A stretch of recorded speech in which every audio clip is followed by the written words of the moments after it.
Hello friends, नमस्कार। आज की क्लास में हम पढ़ेंगे राज्य के नीति निदेशक तत्व DPSP directive principles of state policy. Okay,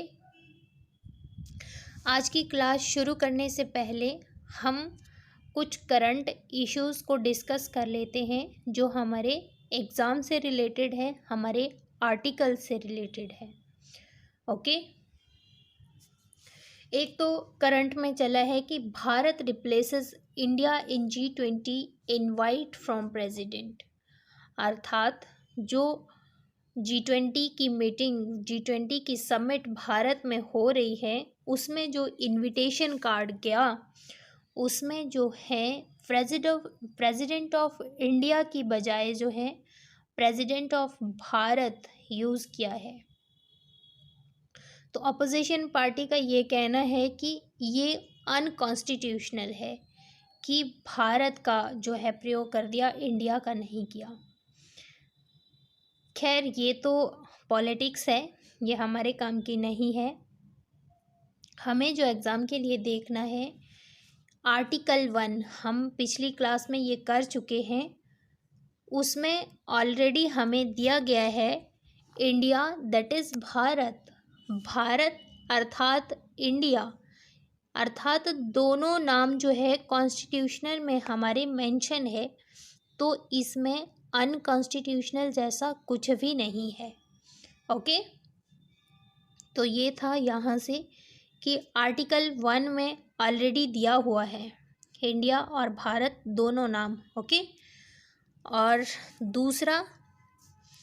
दूसरी न्यूज़ ये है जो जम्मू कश्मीर का लगा हुआ है सुप्रीम कोर्ट में सुनवाई, तो उसमें क्या है कि जम्मू कश्मीर को 2019 में जो है यूटी बना दिया गया था। और जब यूटी बनाया था तो तब ये कहा था सरकार ने कि इसको अगेन रिस्टोर करेंगे एज अ स्टेट। तो अभी तक क्या है, वहाँ पे स्टेट बना नहीं है, अभी तक यूटी है, तो इस पे चला हुआ है सुप्रीम कोर्ट में। तो यहाँ से हमारे वहाँ पे, क्योंकि वहाँ पे क्या है, जम्मू कश्मीर में लेजिस्लेटिव असेंबली है, इलेक्शन होने हैं वहाँ पे, तो इसलिए वो सब कुछ चला है। तो यहाँ से हमारे जो एग्ज़ाम के लिए इम्पोर्टेंट हो जाता है कि आर्टिकल जो राज्यों के विधानमंडलों का गठन, विधानमंडल अर्थात विधान परिषद और विधानसभा का जो गठन किया जाता है वो कौन से आर्टिकल में आता है, तो ये आर्टिकल 168 में आता है। ओके, और जो इलेक्शन करवाए जाते हैं वो आर्टिकल 324 के तहत आएंगे। ओके, तो ये तो थे हमारे न्यूज़ से रिलेटेड। और एक और न्यूज़ है, विशेष सदन बुलाया गया है 18 से 22 सितंबर को। ओके, जो पार्लियामेंट का विशेष सदन बुलाया गया है 18 to 22 सितंबर में होगा ये। तो हमारे लिए यहाँ से इम्पोर्टेंट है कि जो विशेष सदन में राष्ट्रपति का जो संबोधन होता है, विशेष अभिभाषण होता है, वो कौन से आर्टिकल में आता है, तो ये आर्टिकल नंबर 87 में आता है। ओके, ये थी कुछ एक चीज़ें जो अभी चल रही है करंट में, न्यूज़ में। और ये जम्मू कश्मीर वाला जो न्यूज़ थी, इसमें कुछ एक्स्ट्रा आर्टिकल को जो है मेंशन किया था वहाँ पे, तो वो आर्टिकल कौन कौन से हैं ये भी एक बारी देख लो। आर्टिकल 83 को वहाँ पे मेंशन किया गया था, और ये आर्टिकल 83 रिलेटेड किससे है, संसद के दोनों सदनों की अवधि से रिलेटेड है, duration of houses of parliament. और आर्टिकल 85 बताया था वहाँ पे, 85 किससे रिलेटेड है, this is related to the dissolution of Lok Sabha by the President.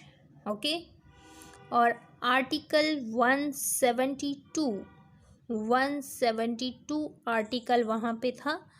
तो ये रिलेटेड है राज्यों के विधानमंडलों की अवधि से रिलेटेड है। राज्यों के विधानमंडलों का गठन किस में है? आर्टिकल 168 में। और राज्यों के विधानमंडलों की अवधि से रिलेटेड है article 172 relating to the duration of state legislature. Okay, उसके बाद आर्टिकल 174 ये किससे रिलेटेड है? Relating to dissolution of the state legislature. राज्य के विधानमंडल के सत्रावसान और विघटन से रिलेटेड है आर्टिकल 174। और आर्टिकल 356 भी वहाँ पे दिया था। तो आर्टिकल 356 किससे रिलेटेड है? Relating to the imposition of president's rule in states. राज्य का जो संवैधानिक तंत्र है वो विफल हो जाने की दशा में जो है प्रेसिडेंट रूल वहाँ पे लग जाता है। ये आर्टिकल 356 कहता है। ओके, तो ये थे कुछ एक आर्टिकल्स जो हमारे न्यूज़ में दिए गए थे। तो क्वेश्चन बन सकता है और मैं उम्मीद करती हूँ कि आपने ये ध्यान से सुने होंगे और साथ ही नोट भी कर लिए होंगे। ओके, तो चलिए अब शुरू करते हैं हम आज की क्लास। राज्य के नीति निदेशक तत्व। ये हमारे संविधान के जो हैं भाग 4 आर्टिकल 36 to 51 दिए गए हैं। और इनका जो राज्य के नीति निदेशक तत्व हैं इनको जो है भारतीय संविधान में शामिल करने का उद्देश्य क्या है? सामाजिक और आर्थिक प्रजातंत्र की स्थापना करना। और ये उद्देश्य जो है हमें कल्याणकारी राज्य की स्थापना करने में सहायक होते हैं। ओके, लेकिन इन जो ये राज्य के नीति निदेशक तत्व हैं इनकी आलोचना की गई है। और इनकी आलोचना क्यों की गई है?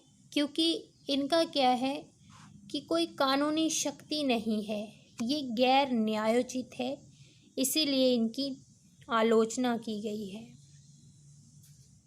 और जो कुछ संविधानविद है वो कहते हैं कि ये तर्कहीन व्यवस्था है। जो एन श्रीनिवासन है उन्होंने कहा है कि जो नीति निदेशक तत्व है ये तर्कहीन एवं अनुचित तरीके से वर्गीकृत किए गए हैं और रूढ़िवादी है। आइवर जो संविधानविद आइवर जेनिंग्स है उन्होंने कहा है कि ये जो तत्व है ये 19वीं सदी के इंग्लैंड के राजनीतिक दर्शन पर आधारित है और भारत में भविष्य में ये जो है इनका कोई मतलब नहीं है, उपयोगी नहीं है ये। और इनमें संवैधानिक टकराव है और ये टकराव केंद्र और राज्य दोनों स्तर पर संभव है, इसीलिए इनकी आलोचना की जाती है। ओके, इनकी आलोचना के बावजूद भी जो है ये इनकी उपयोगिता है। इनको जो है लोकतंत्र को सही अर्थों में स्थापित करने के लिए महत्वपूर्ण भूमिका निभाते हैं ये। और इनको जो है ये शासन के मूलभूत आधार बताए गए हैं और ये एक वेलफेयर स्टेट स्थापित करने में जो है बहुत हेल्पफुल होते हैं। तो इसलिए ये अपने आप में इनकी जो है बहुत उपयोगिता है, बहुत महत्वपूर्ण है ये। ओके, राज्य के नीति निदेशक सिद्धांतों के पीछे संस्तुति। जो राज्य के नीति निर्देशक सिद्धांतों की संस्तुति जो प्रस्तुत की गई थी, वो जो संवैधानिक सलाहकार है हमारे, कौन है संवैधानिक सलाहकार? VN राव। इन्होंने जो है प्रारूप समिति जब बनी थी तब इन्होंने जो है संस्तुति पेश की थी कि जो व्यक्तिक अधिकार है हमारे, उनको 2 श्रेणियों में रखा जाना चाहिए, न्यायोचित और गैर न्यायोचित। तो जो हमारे और प्रारूप समिति द्वारा जो है ये संस्तुति स्वीकार की गई। और फिर जो हमारे भाग 3 में है, मूल अधिकार न्यायोचित प्रकृति वाले हैं, और ये जो भाग 4 में है, राज्य के नीति निर्देशक तत्व, ये जो है गैर न्यायोचित प्रकृति के हैं। ओके, तो ये थी राज्य के नीति निर्देशक तत्वों से संबंधित कुछ बिंदु। चलिए अब आगे हम आर्टिकल्स देखते हैं। आर्टिकल 38 कहता है कि जो राज्य लोक कल्याण की अभिवृद्धि के लिए सामाजिक व्यवस्था करेगा। अर्थात इसमें क्या है, जो असमानता, मतलब विशेषकर ये आय की असमानता को समाप्त करने का प्रयास करेगा। राज्य ऐसी सामाजिक व्यवस्था करेगा कि जिसमें सामाजिक, आर्थिक और राजनीतिक न्याय लोगों को मिल सके। ओके, और इसका जो प्रभाव है, योजना आयोग की स्थापना। ओके, योजना आयोग की स्थापना इसके अंतर्गत हुई है। ओके, नेक्स्ट है आर्टिकल 39, राज्य द्वारा अनुसरणीय कुछ नीति निर्देशक तत्व। अर्थात इसमें जो बात करते हैं कि जेंडर इक्वालिटी की, राज्य अपनी नीति का जो संचालन है वो इस तरह से करेगा कि वो ये सुनिश्चित कर सके कि पुरुष और स्त्री सभी नागरिकों को जो है समान रूप से जीवन के पर्याप्त साधन प्राप्त करने का अधिकार मिले। जैसे पुरुष और स्त्री के लिए समान कार्य के लिए समान वेतन मिलना चाहिए। ये सब प्रावधान जो है हमें आर्टिकल 39 में आता है। और इसका जो प्रभाव है, इसके तहत न्यूनतम मजदूरी अधिनियम 1948 बनाया गया था। ओके, उसके बाद आर्टिकल 40 है, वो ग्राम पंचायतों के गठन की बात करता है। और इसमें इसका जो प्रभाव है 73rd और 74th जो 73वां और 74वां नंबर का संविधान संशोधन है, उसके द्वारा पंचायती राज को संवैधानिक अधिकार दिया गया है। ओके, और आर्टिकल 41, ये कुछ दशाओं में काम, शिक्षा और लोक सहायता पाने का अधिकार दिलाता है। और इसका जो है, मतलब इसका अभिप्राय है कि राज्य अपने आर्थिक सामर्थ्य और विकास की सीमाओं के भीतर काम पाने, शिक्षा पाने, बेरोजगारी, बुढ़ापा, बीमारी एवं निशक्तता आदि की दशाओं में जो है लोक सहायता पाने के अधिकार को प्राप्त कराने का प्रभावी उपबंध करेगा। और इसका जो प्रभाव है, मनरेगा, महात्मा गांधी राष्ट्रीय ग्रामीण रोजगार गारंटी अधिनियम 2025, और इसके अलावा इसमें जो आता है राष्ट्रीय परिवार लाभ योजना, राष्ट्रीय मातृत्व लाभ योजना, पेंशन योजना, जो वृद्धावस्था पेंशन मिलती है वो भी इसके अंतर्गत ही आती है। ओके। आर्टिकल 42 ये काम की न्याय संगत और मानवोचित दशाओं में प्रसूति सहायता का उपबंध करता है। ओके।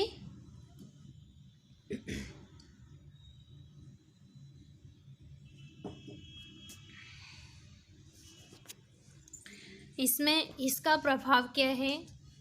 इसमें जो मातृत्व लाभ अधिनियम बना है 1961। नेक्स्ट आर्टिकल 43 ये कर्मकारों के लिए जो है निर्वाह मजदूरी आदि से रिलेटेड है। ओके। और उसके बाद आर्टिकल 44 ये सभी नागरिकों के लिए समान नागरिक संहिता से रिलेटेड है। और आर्टिकल 45 ये जो है बालकों के लिए निशुल्क और अनिवार्य शिक्षा से रिलेटेड है। और इसके अंतर्गत जो है 86 जो संविधान संशोधन होता है 2002 में, उसके द्वारा जो है 21 आर्टिकल 21A जोड़ा गया है। और उसमें क्या है, जो 6 से 14 वर्ष के बच्चों के लिए निशुल्क शिक्षा का प्रावधान है। ये हमने पिछली क्लास में पढ़ा था। ओके। तो आर्टिकल 46 क्या है? ये शेड्यूल कास्ट, शेड्यूल ट्राइब और अदर बैकवर्ड क्लासेस की शिक्षा और अर्थ संबंधी प्रावधान से रिलेटेड है। ओके। नेक्स्ट है हमारा आर्टिकल नंबर 47। आर्टिकल नंबर 47 क्या है? ये पोषाहार स्तर और जीवन स्तर को ऊंचा करने तथा लोक स्वास्थ्य में सुधार के संदर्भ में राज्य का कर्तव्य है।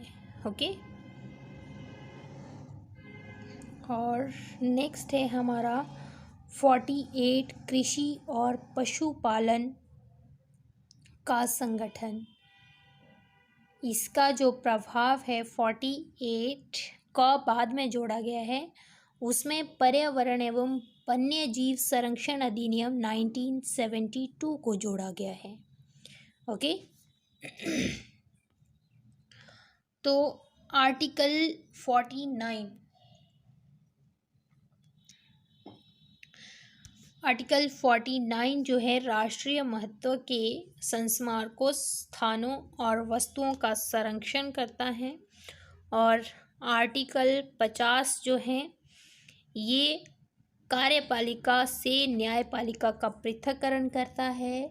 और इसका जो प्रभाव है दंड प्रक्रिया संहिता 1973 बनाकर जो है लोक सेवाओं में कार्यपालिका से न्यायपालिका का पृथक्करण है। ओके। और आर्टिकल 51 जो है अंतर्राष्ट्रीय शांति और सुरक्षा की अभिवृद्धि को सुनिश्चित करता है। अंतर्राष्ट्रीय शांति और सुरक्षा अर्थात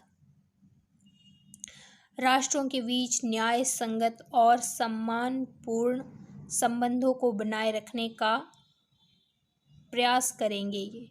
और अंतर्राष्ट्रीय विवादों का निपटारा जो है मध्यस्थता के द्वारा जो है उनको सॉल्व करने का प्रयास करेगा।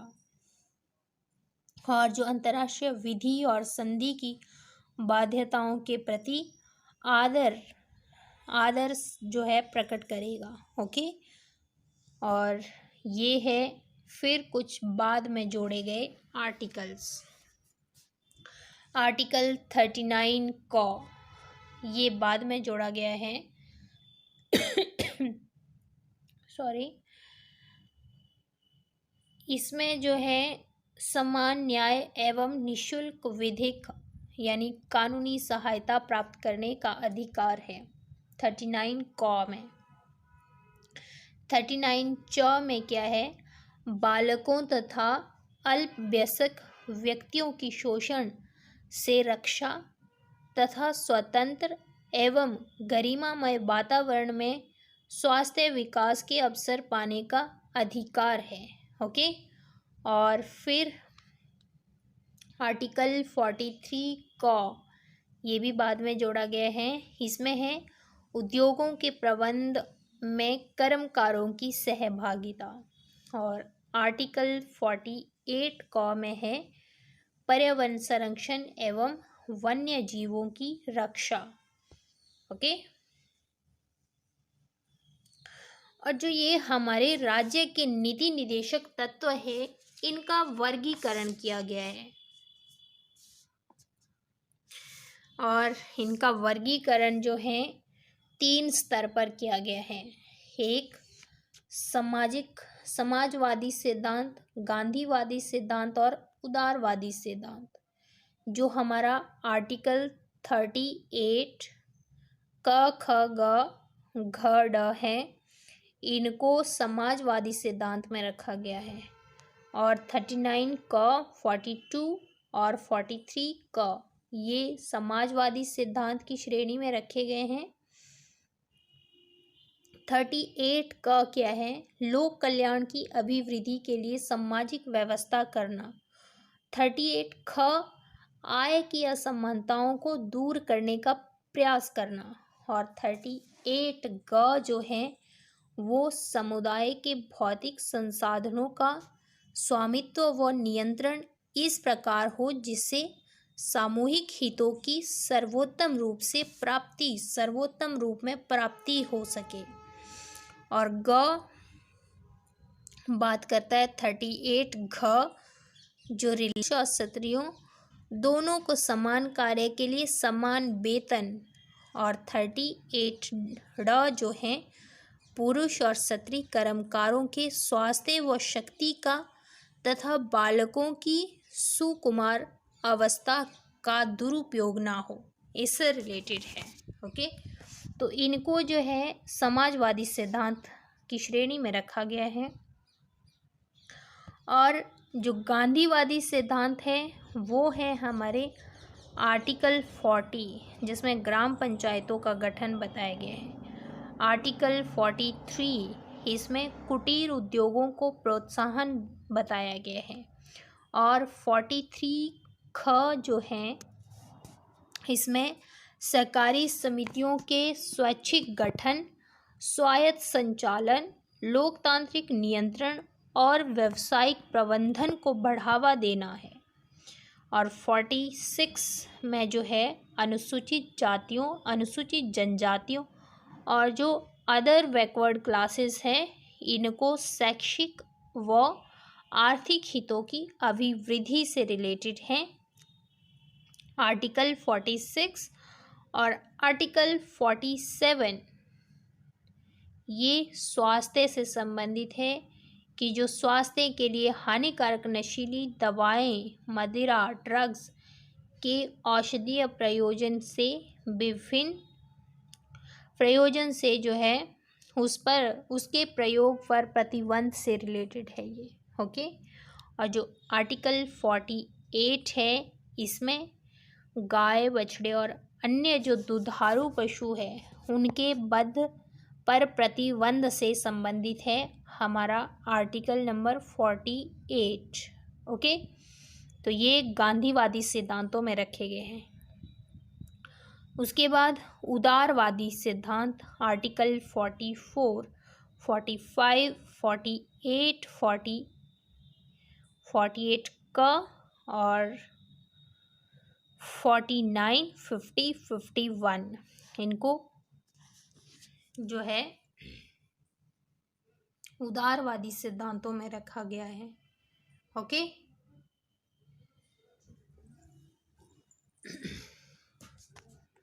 नेक्स्ट हम देखेंगे मूल अधिकारों और नीति निदेशक तत्वों में अंतर। अगर इनमें अंतर कहा जाए तो जो मूल अधिकार है हमारे ये नकारात्मक है। इनकी जो प्रकृति है ये नकारात्मक है और ये राज्य को कुछ मामलों पर जो है कार्य करने से प्रतिबंधित करते हैं। और जो डीपीएसपी है ये सकारात्मक है, क्योंकि ये राज्य को कुछ मामलों पर इनकी आवश्यकता होती है। और जो हमारे मूल अधिकार हैं ये न्यायोचित हैं, ये हमारे फंडामेंटल राइट्स हैं और ये हमारे डीपीएसपी हैं। ये न्यायोचित है। इनके हनन होने पर जो है, हमने पिछली क्लास में देखा था, इनके हनन होने पर वो उच्च न्यायालय और उच्चतम न्यायालय में जो है अपील कर सकता है व्यक्ति। और डीपीएसपी गैर न्यायोचित है, वो कहीं भी अपील नहीं कर सकता है इनके हनन होने पर। और लोकतांत्रिक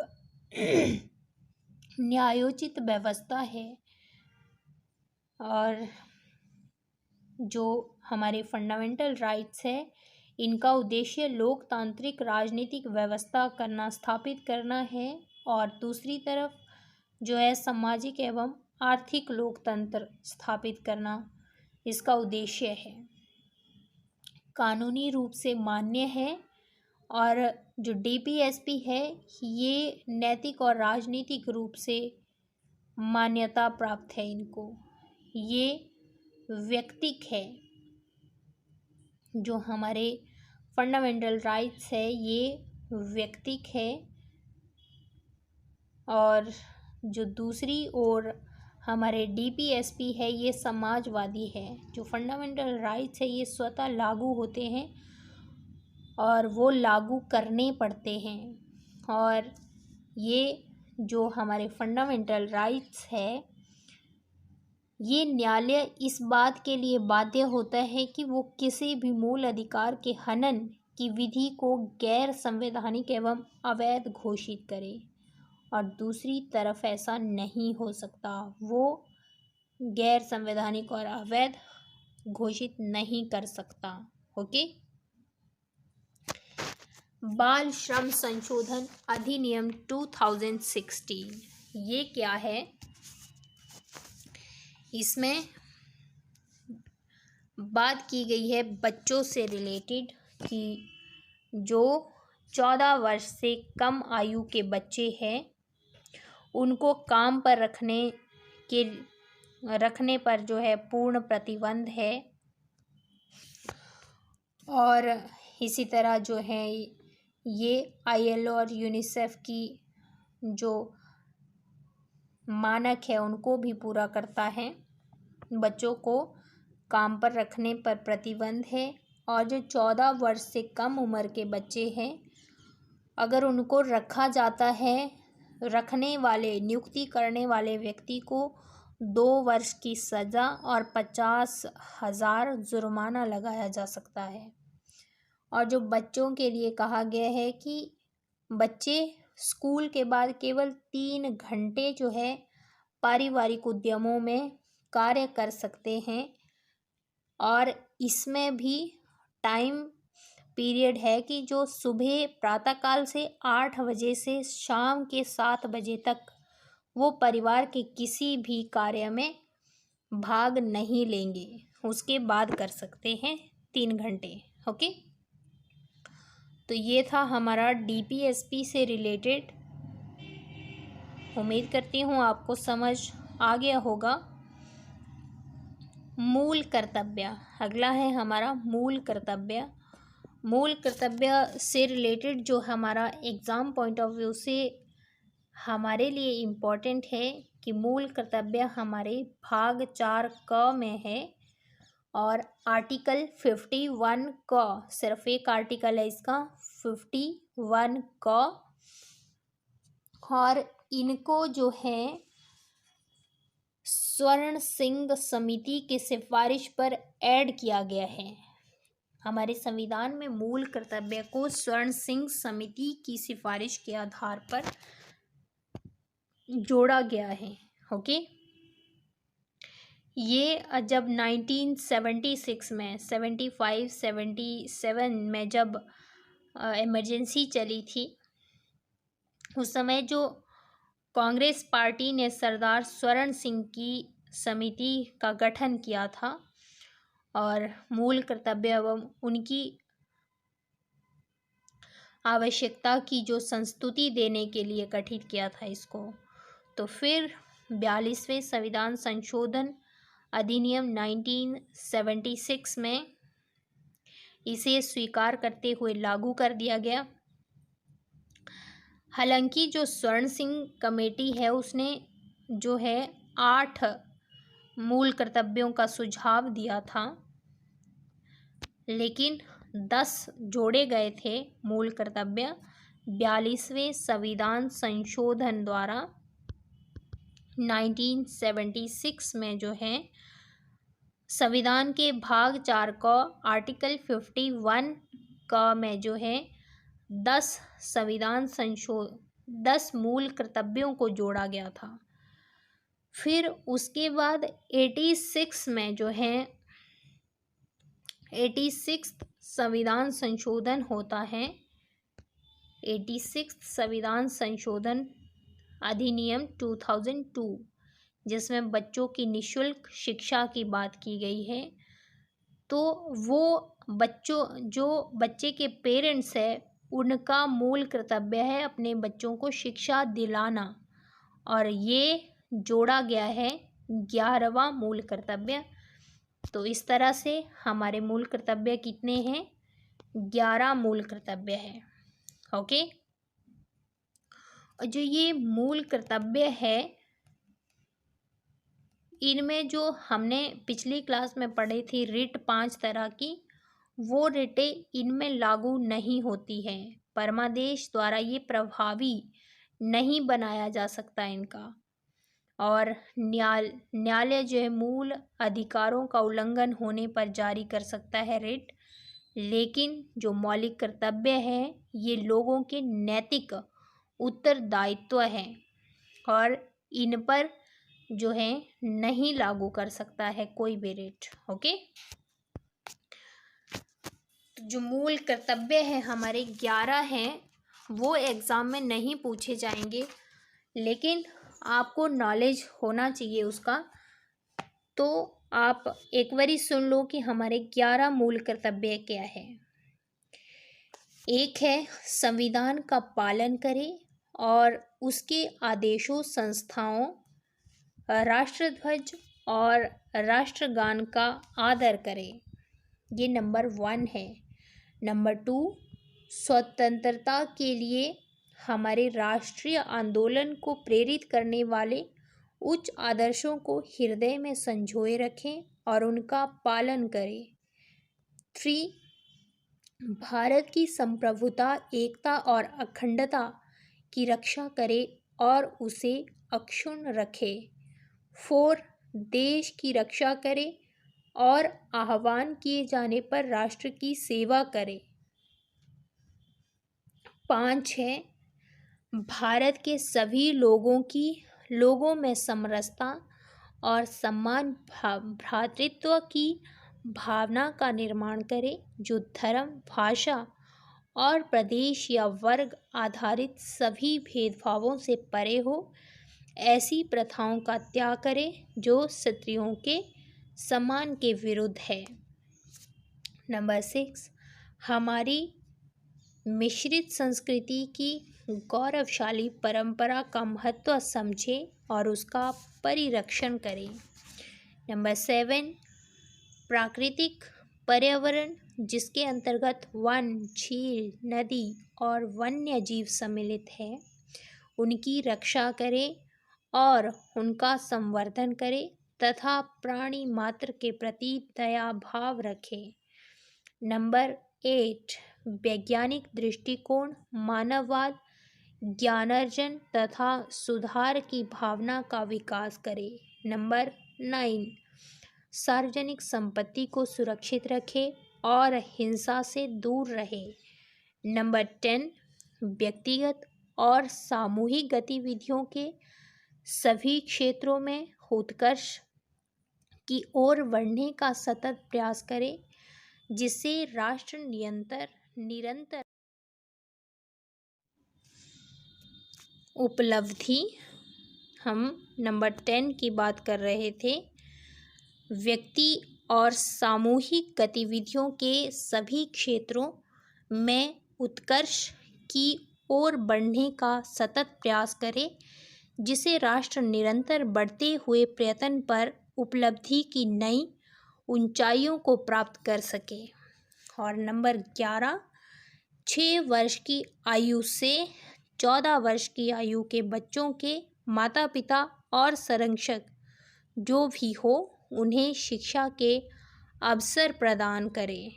ओके, तो ये हमारे 11 मूल कर्तव्य थे।